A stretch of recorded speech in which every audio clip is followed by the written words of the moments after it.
Bonjour à tous, bienvenue pour cette petite vidéo de présentation de l'enduro du carpiste artisanal français. Je retrouve Nico sur un très beau lac et on va passer 3 jours ensemble et on va se régaler. Nico. On est là pour 3 jours de pêche, 3 nuits.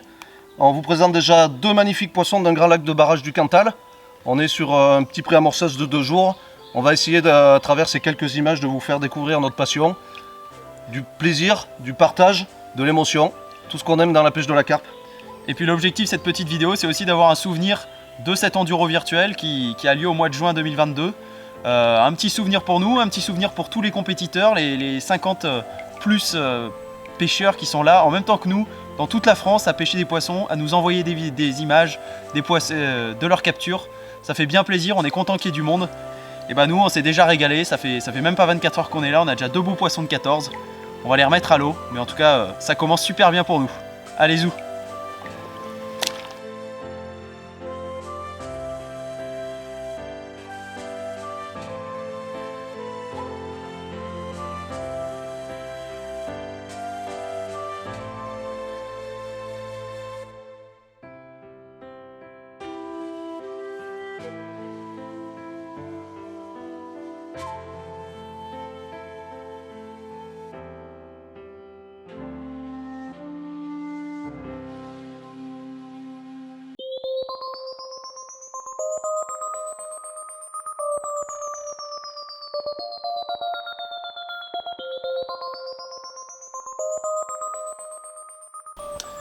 Donc le début de session se déroule plutôt correctement. Je suis arrivé hier soir, j'ai été accueilli par Nico de façon très sympathique. Il m'a présenté le poste, il m'a expliqué voilà, un petit peu les particularités, les points forts, les points faibles.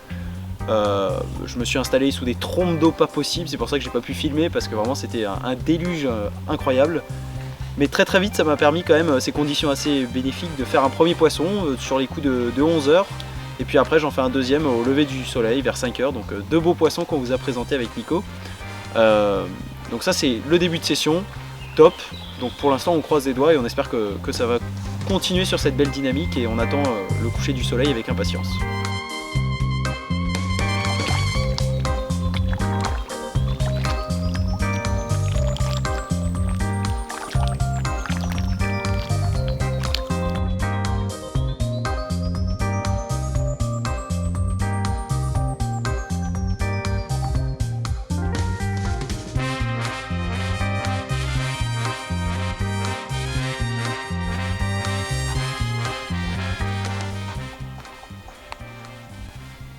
Alors pour une petite pêche de précision, on a recours aujourd'hui à des moyens quand même assez sophistiqués qui s'appellent le bateau amorceur. Donc c'est vrai que ça nécessite un petit ustensile qui ne prend pas forcément beaucoup de place. Par contre qui s'avère être une arme redoutable quand on fait des pêches un peu précises. Donc là avec Augustin on a déterminé un petit spot sur quelques arbres qui tombent dans l'eau. Le fait que le barrage soit très haut, les poissons je pense viennent visiter la zone.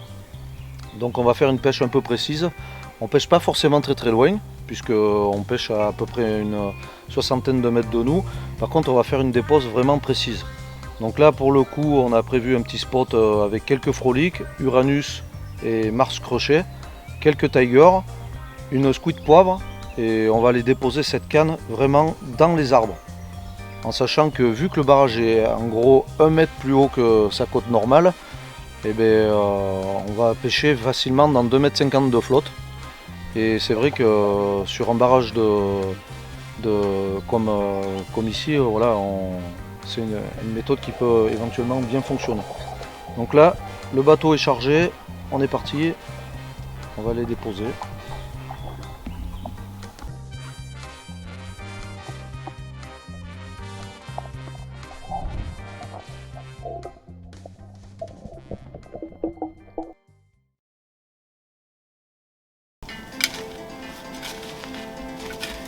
Tiens, tu as vu comment c'est sec, malgré la flotte qu'il a fait là?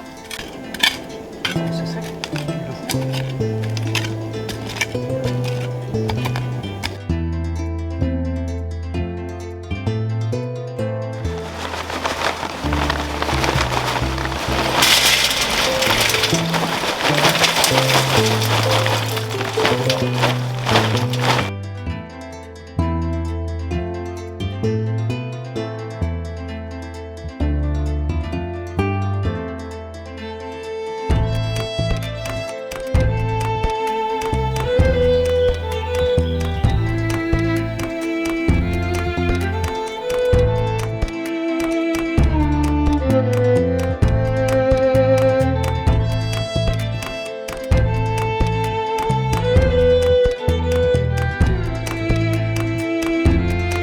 explique-nous. Donc là, petit délice du Cantal, puisqu'on va manger une petite entrecôte de salaire. Voilà, la vache salaire. Donc dans le Cantal, c'est une obligation. Personne ne peut partir du Cantal sans manger un bon bout de viande de la race salaire. Donc là, petit barbecue, un petit vin qui va avec, les plaisirs de la pêche. Et inutile de vous dire que on va pas parler torchons et serviettes, hein, on va parler pêche.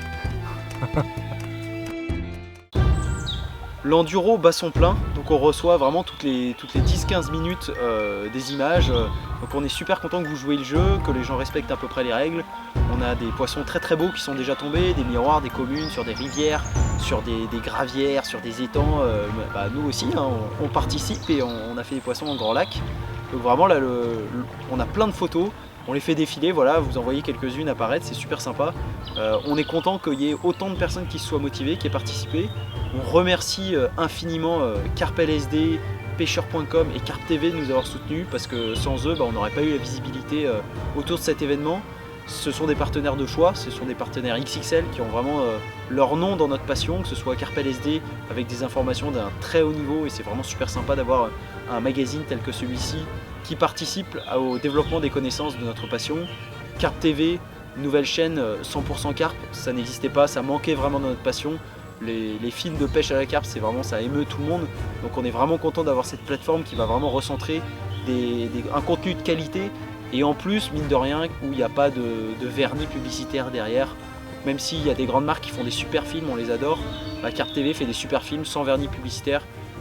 Ça vaut le coup franchement et les films sont exclusifs, c'est ça qui est aussi incroyable. Et enfin pêcheur.com, je pense qu'on peut aller très très vite là-dessus. C'est une plateforme sur laquelle on retrouve tout le matériel, le tackle, les appâts, les cannes à pêche, tout ce que vous voulez pour aller à la pêche. Franchement vous le retrouvez là, c'est top. Ils n'ont pas les appâts artisanales, ça c'est leur seul défaut on va dire. Mais derrière ils sont quand même vraiment investis pour notre passion, ils ont des prix très compétitifs, un service client au top. Et rien à dire. Donc voilà, on voudrait vraiment sincèrement les remercier. C'est pour ça que de temps en temps vous voyez leur logo apparaître parce qu'ils nous ont bien aidés. Et c'est le juste retour qu'on leur envoie que de les remercier comme ça en direct. Voilà. Donc l'enduro est à fond, c'est super. Continuez à pêcher ainsi, là on reçoit des images tout le temps. Et on a hâte de voir les prochaines.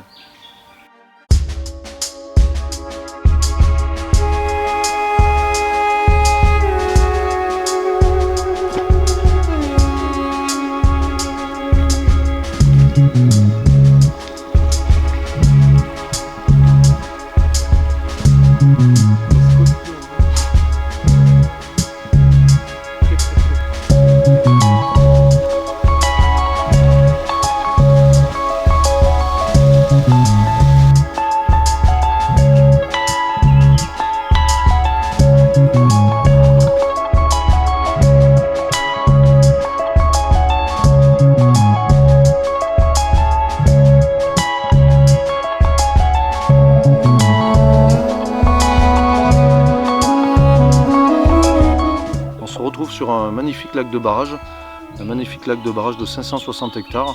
Voilà, donc c'est un lac de barrage sur lequel j'ai fait mes armes depuis que je suis très très jeune. Donc j'ai la chance d'être un pionnier de la pêche de la carpe sur ce lac où j'ai appris avec mon frère à pêcher sur ce lac où à l'époque on n'avait pas de réseaux sociaux, on avait que les magazines. Et donc ça fait déjà un peu plus d'une vingtaine d'années. Donc petit à petit, j'ai vu l'évolution de la pêche de la carpe. Et c'est mon lac coup de cœur, où je suis vraiment amoureux de ce lac. C'est un lac qui me tient à cœur, où j'ai vu évoluer le cheptel, j'ai vu évoluer un peu toutes les dernières techniques de pêche, un peu la pression aussi. Mais c'est vraiment un lac que je conseille à beaucoup de personnes. Et c'est un lac où j'ai pas hésité pour inviter Augustin à partager notre passion. Voilà, donc j'ai appris à pêcher un grand lac de barrage, donc ce qui peut paraître des fois déroutant, mais qui l'est pas du tout, puisqu'on a des pêches encore très très simples à faire et qui ne nécessitent pas forcément beaucoup de moyens. Donc on peut pêcher aussi bien à la graine qu'à la bouillette et qui ne nécessitent pas forcément d'avoir une embarcation, contrairement à ce qu'on pourrait voir ces dernières années. Et c'est une pêche où le syndrome de la berge d'en face est à proscrire certaines fois, puisqu'on va pouvoir pêcher dans nos pieds, voire même avoir la chance de poser notre bouillette à vue et d'amorcer sur notre spot, vraiment à 2 mètres du bord. Donc c'est vraiment une pêche que j'affectionne particulièrement. Voilà. Donc j'ai pêché un peu les gravières, j'ai pêché un peu les étangs, je pêche pas du tout la rivière. Par contre voilà, les barrages c'est ma passion, c'est ce qui me fait rêver. Donc j'invite n'importe quelle personne à s'essayer à la carpe, à pas hésiter à pêcher un grand lac de barrage, parce que la réputation que ces lacs peuvent avoir, des fois, on voit qu'avec un peu de temps et un peu de repérage et un peu d'investissement personnel, on peut faire du poisson, du très très beau poisson. Et que, encore une fois, je reviens au matériel, on n'a pas besoin d'avoir une panoplie de matériel phénoménal. Ne serait-ce que 2 cannes bien placées en valent largement 7 mal placées. Donc ça c'est vraiment quelque chose que je recommande à beaucoup de personnes et notamment aux jeunes pêcheurs. Voilà. N'ayez pas peur, osez et vous verrez que vous serez forcément récompensé.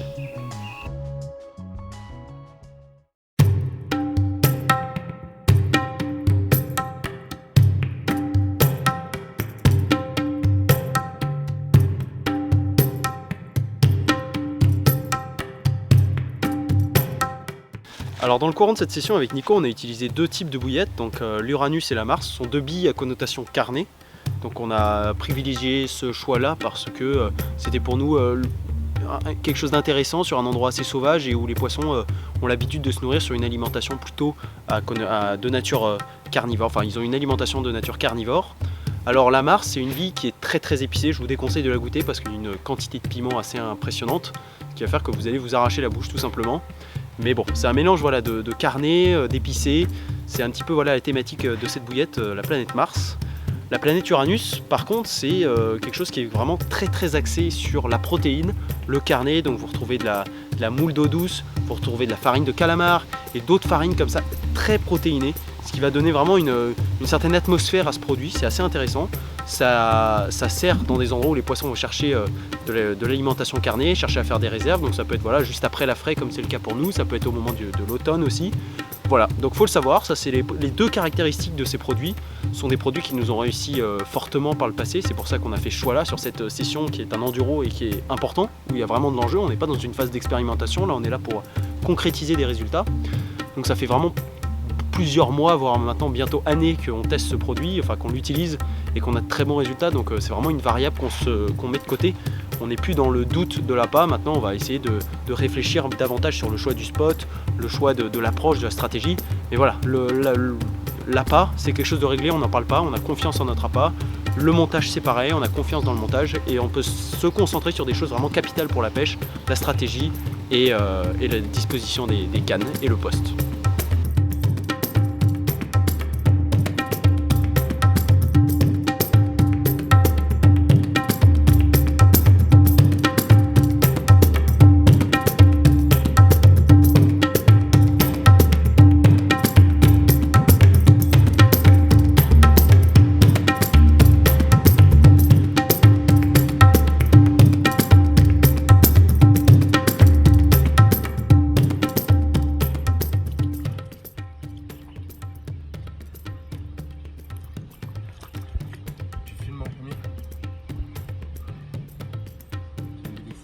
Là, je filme alors. Salut à tous et à toutes. Je vous présente une belle carpe prise à l'Uranus de cette nuit avec les bouillettes du carpiste artisanal français. Et un steak.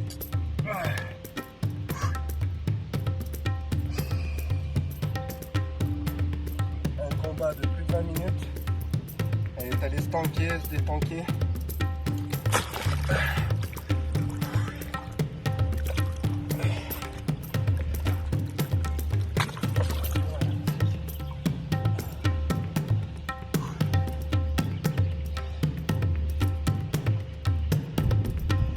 Un combat de 20 minutes.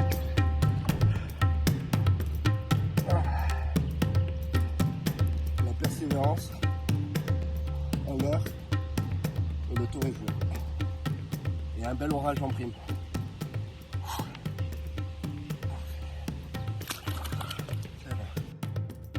Voilà, je voudrais faire un petit topo sur un petit ustensile très utile de nos jours, voilà, qui est la loupe en fait. je me suis aperçu ces dernières années qu'on était vraiment rentré dans un système de société de consommation où à partir du moment où notre hameçon était légèrement émoussé, on avait pris l'habitude de les jeter. Alors je sais qu'il faut avoir vraiment une grande confiance dans ces hameçons, mais parfois c'est vrai que ça nécessite simplement un petit coup de lime. Donc je me suis armé d'une lime et d'une loupe. Et c'est vrai que ces dernières années, le fait de pêcher un peu les graviers, les cailloux, on a tendance des fois à émousser un petit peu sa pointe d'hameçon. Donc simplement avec une lime, au toucher, on a vite fait de voir si l'hameçon est vraiment trop usé. Là, on n'a pas de souci, on prend le temps de le changer parce que il faut quand même que ça reste pêchant et on n'a pas le droit des fois à l'erreur. Donc ça, je suis tout à fait d'accord avec ça. Mais néanmoins, c'est vrai que des fois, simplement la pointe est simplement un tout petit peu émoussée. On sent qu'il y a un peu de piquant, mais peut-être pas assez pour venir se fixer dans la chair du poisson. Donc à l'aide d'une lime toute simple qu'on peut trouver dans tous les commerces, on vient simplement caresser la pointe de l'hameçon. Et c'est vrai que là, de suite, alors il ne faut pas non plus que la pointe soit complètement retournée, dans quel cas là j'aurais changé ma pointe d'hameçon. Et on va retrouver un petit toucher gratté comme ça, où on sent que là l'hameçon est capable de venir se planter dans les tissus de la bouche du poisson sans problème. Et alors du coup, on a un super outil qui est une loupe, donc on en trouve sous différentes marques, il n'y a pas de souci, où on va venir vraiment analyser la pointe de l'hameçon. Et des fois, on a certains détails qu'on n'arrive pas à voir à l'œil nu. Donc là, avec la loupe, on n'a plus de problème, puisqu'on arrive vraiment facilement à venir, comme ça, à l'aide de la loupe, venir regarder la pointe de l'hameçon. Donc là, on voit que la pointe, elle est parfaite. Et ça nous évite quand même de jeter les hameçons qui, aujourd'hui, parfois représentent un budget assez conséquent. Donc c'est vraiment un petit outil qui ne mange pas de pain à avoir dans sa boîte de pêche. Donc ça, c'est quelque chose que je recommande à certains pêcheurs, notamment aux jeunes pêcheurs, où des fois, il faut quand même prendre le temps de recycler un peu les matériaux qu'on a et pas systématiquement tout jeter.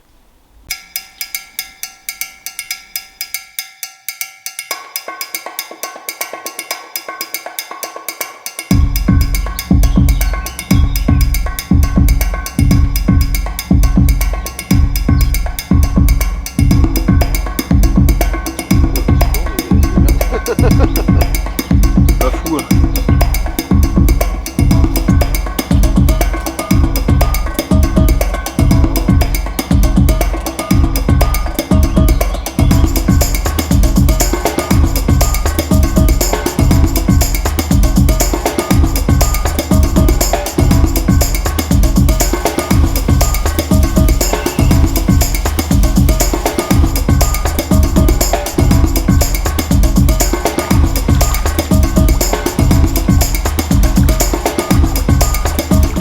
Bon, on attaque les dernières 24 heures pour Nico et moi. Là, on est en train de tout préparer pour la dernière nuit. On sera contraint de quitter les lieux demain dans le milieu de la journée.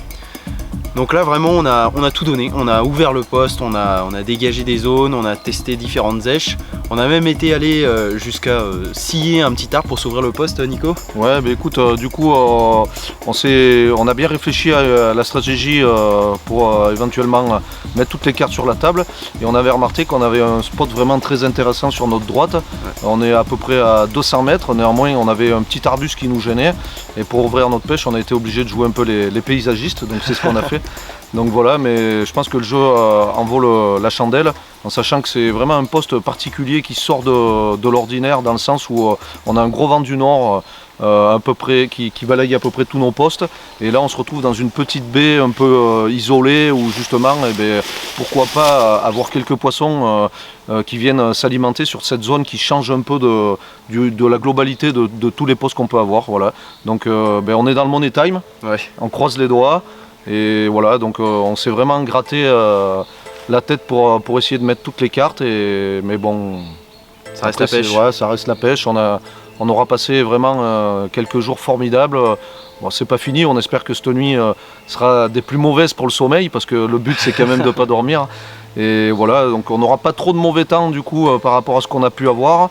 Donc ça sera un petit peu plus confortable dans ce sens-là, mais bon, après on espère qu'un banc de carpe va passer, parce que pour l'instant on est un peu à court là-dessus, mais on reste sur notre fin. Sur notre fin, ouais. On a bon espoir pour la nuit quand même. Voilà. Allez, dernière nuit, c'est parti.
Ça y est, l'enduro touche à sa fin pour nous. Notre équipe termine donc avec 2 poissons. On n'a pas réussi à faire de poisson la nuit dernière. On a eu un départ, malheureusement, ça s'est soldé par une décroche.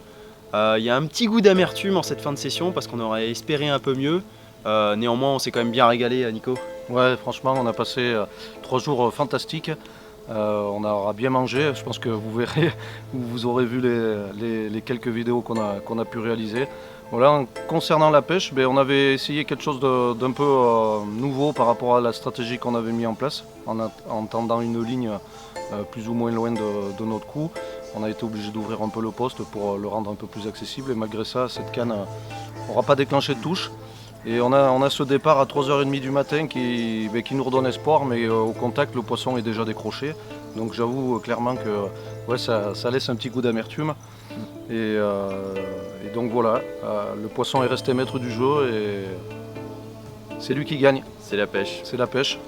Ceci dit, on en aura pris plein les yeux dans ce paysage absolument grandiose. J'espère que les images qu'on vous aura fournies vous feront rêver, vous donneront envie d'aller dans des lacs de barrage. Pas forcément celui où on est parce qu'il en existe une diversité exceptionnelle.